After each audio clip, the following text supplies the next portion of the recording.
Hello children, this video is for class 7 for the subject English Literature, and today we are going to see lesson number 12, which is the poem You by Edgar Guest. Edgar Guest usually writes the poems which are inspirational and very motivational. And in this particular poem, you are going to learn about managing things around yourself and how are you going to take further actions in your worldly affairs. How will you handle the challenges that comes across in the world at every stage of your life? And you know, the key to how will you move across those challenges that you will see are in this poem. You can change yourself, and no one else will do it for you. Don't accept somebody else to change you. Instead, try changing yourself. Don't look for changes in others, but try to bring that change in yourself. Do your work with full dedication and sincerity, because we all know the fact that action speaks louder than the words. So, you will be known not by your name but by your work. So, we should work hard so that everybody knows us by the work we have done. Now, let us see the poem line by line. You will see that in this poem, in the different slides, there are few quotations written. Those quotations are actually the keys of those lines in the poem.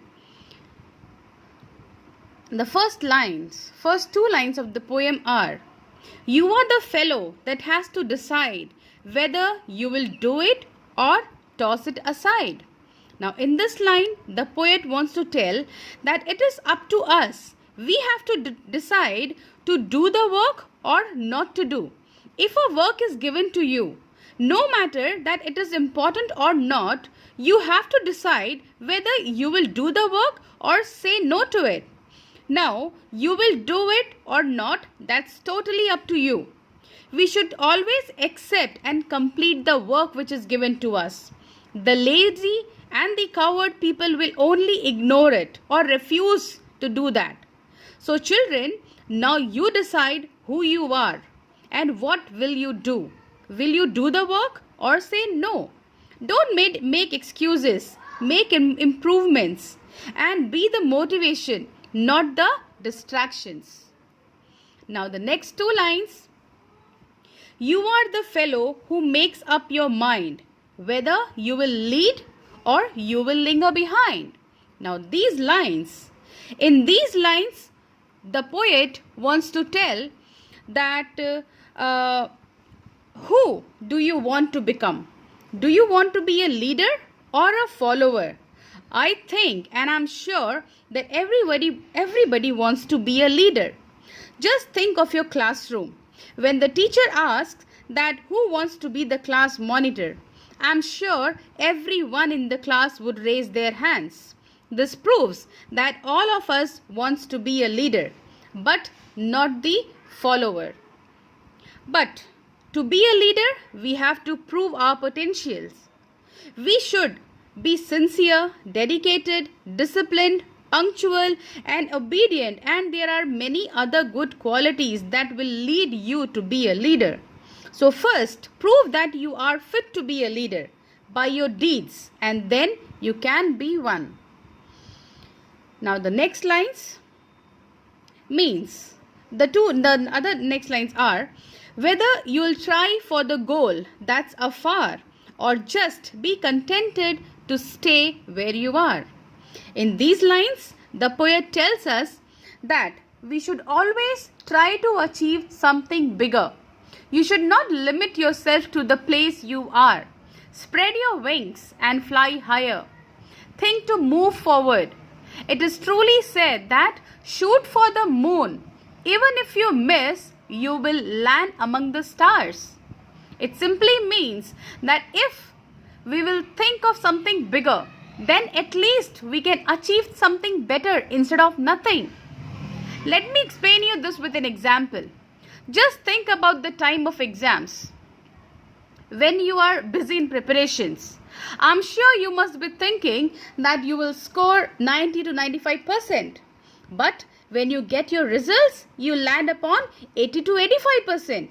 That's what the poet here means, that if you think of achieving 100%, then you may land around 90 to 95%, because the hard work which you will give to achieve 100% will surely give you good results. Let us see the next two lines. Take it or leave it. Here's something to do. Just think it over. It's all up to you.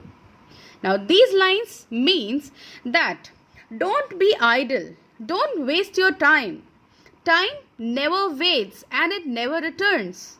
If you have a goal in your life, then work for it. If you are really dedicated to your goal, you won't find time to sit and relax.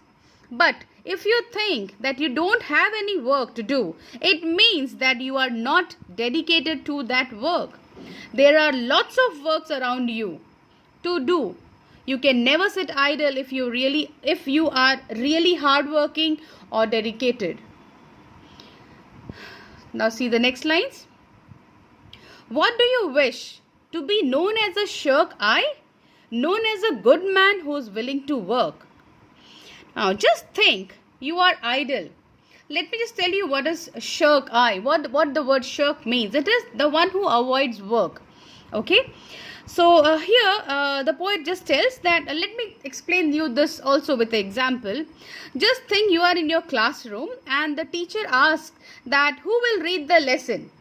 Now here again some of the students may raise their hands, but some may not. Those who raise their hands are sure, very confident, they are bold and they are courageous.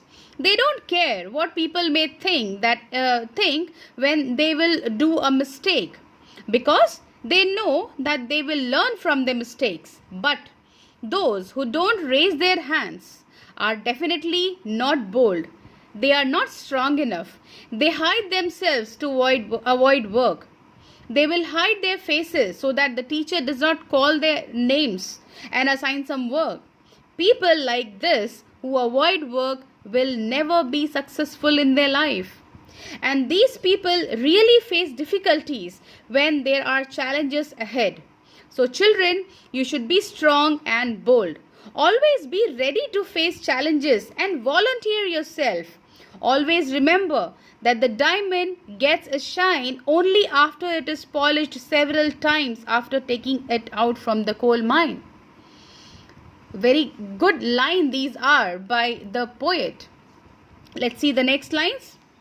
Scorned for a loafer or praised by your chief, rich man or poor man or beggar or thief. The poet is giving you options. How would you like to be called? Would you like to be called a rich man or a poor man or a beggar or a thief? So he just wants to tell that if you work hard and if you are successful, then everybody will appreciate your work and you. But if you don't work hard, if you are lazy, if you avoid doing a task, if you become a failure or a defaulter, then just imagine what will happen if you are a failure. How will the people treat you? And on the other hand, imagine that you are the topper. How will the people or your friends, teachers, your neighbors, relatives, how will they call you then? Just think that how would you like to be called? A defaulter or a topper? You need to prove yourself. For that, work hard and achieve your goal and prove to the world that you really are capable of getting the praises. Okay, now let us see the next lines. Eager or honest or dull through the day, honest or crooked, it's you who must say. Now let me explain these lines again with an example.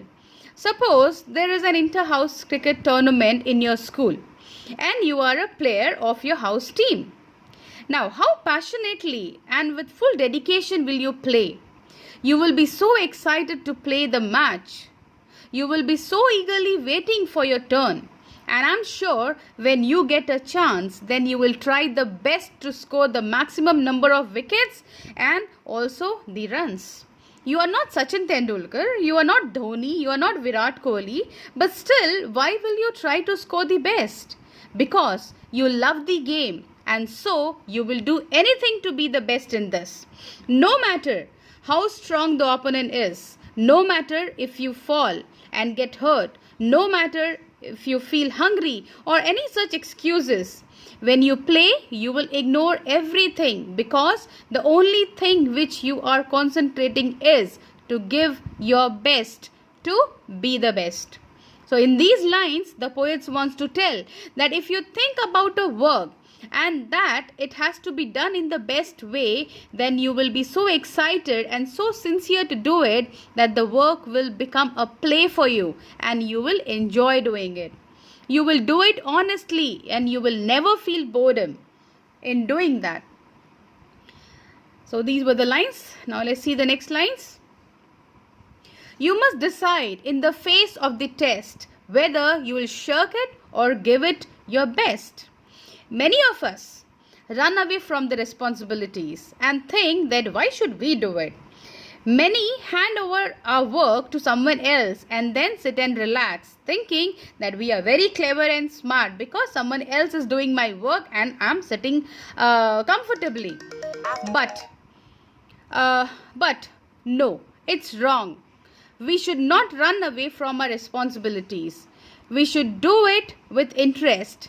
Just think when it is your exam time. Then what will you do? Some of your classmates thinks that they will give an excuse by submitting a leave application and sit at home so that they get an excuse not to appear in the exam. Some of your classmates may have fever before or during the exams just because of they have fear of exam.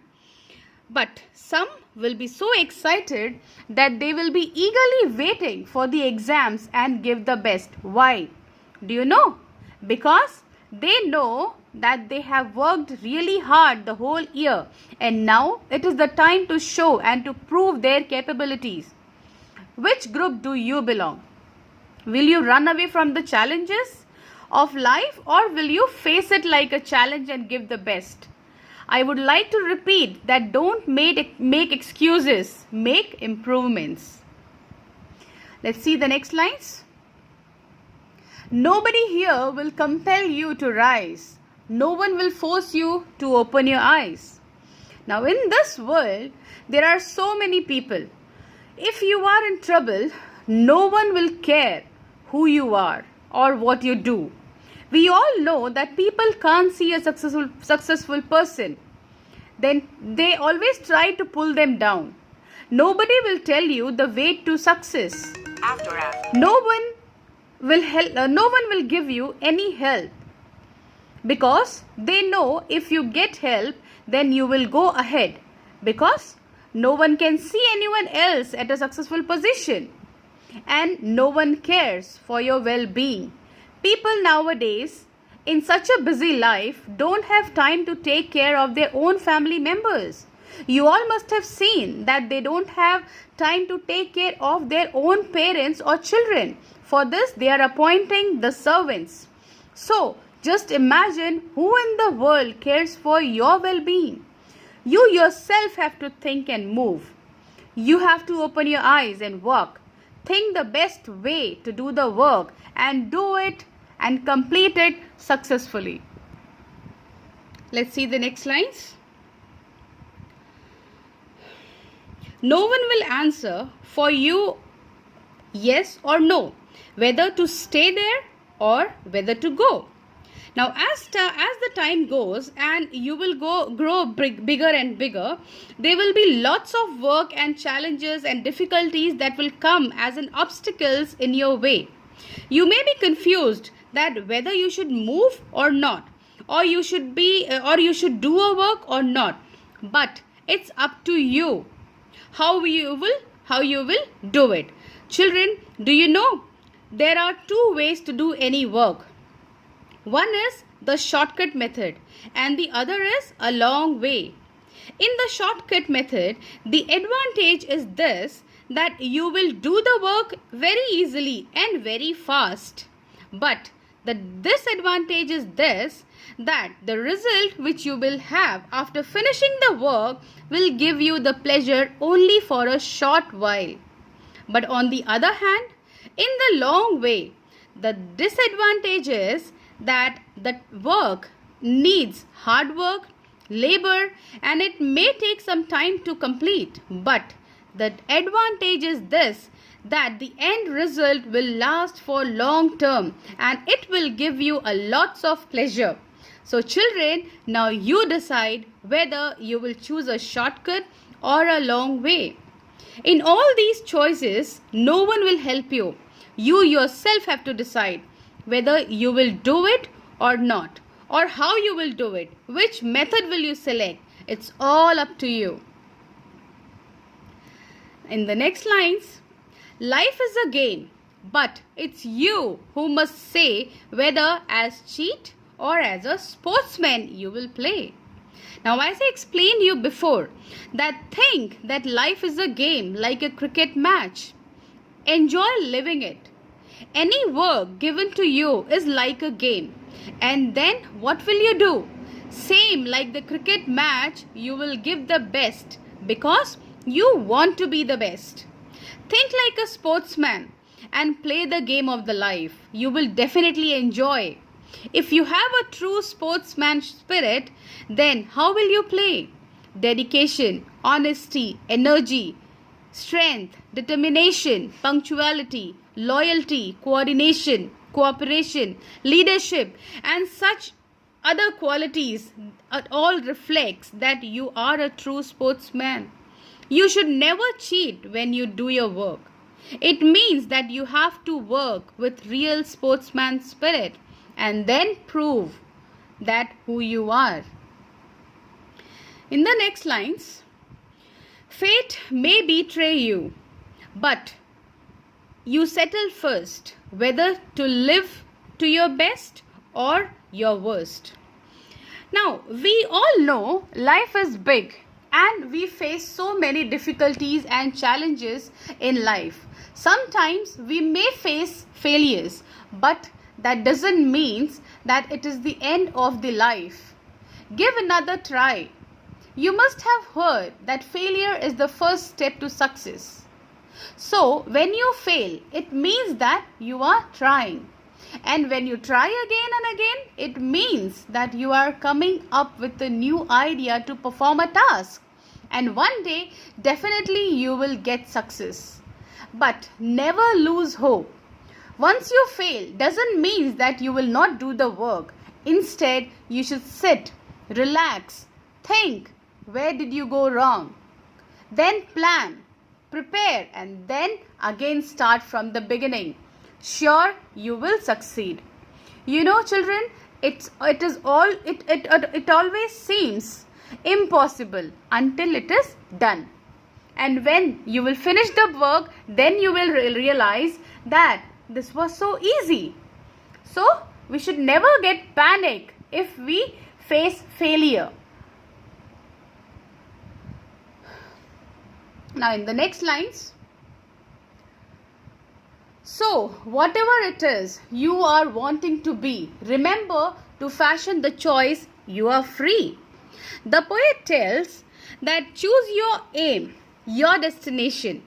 If you have a target and if you focus at only one plan, then surely you will achieve it in the best way. Then think of another task and complete it. Like this, one by one, you can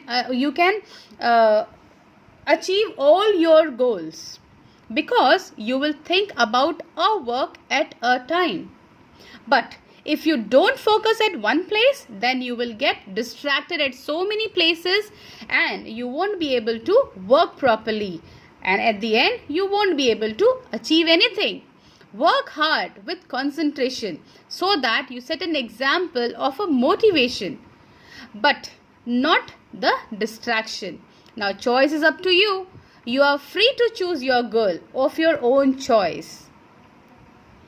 Now, in the next lines, kindly or selfish, or gentle or strong, keeping the right way or taking the wrong. Now, in these lines, the poet tells that there are many ways to do a work: honestly, kindly, selfish, gently, or many other ways. Now, you decide how will you do it. The poet also suggests that we should not be so soft that you become a fool and others always use or exploit you. Be smart, but be gentle. Don't be rude to others. Be intelligent, but not rude. Select the right way and don't get diverted towards the wrong way. Your parents, your teachers, they always guide you. I'm sure that in every class, many of your teachers, while explaining some lessons, they just give an example. You should not do this. You should do like this. Don't, go to the wrong path. We should always listen to our parents. They give so many advices, which you should definitely follow. So you should follow their advices and choose the correct way. Careless of honor or guarding your pride. All these are questions which you must decide. Now, the poet tells that don't lose your dignity and respect. You should save your pride. Work hard. Do anything to complete your work. But that doesn't mean that you will do it at the cost of your own self-respect, dignity and prestige. Do your work with full heart, dedication, sincerity, but with full respect and saving your identity.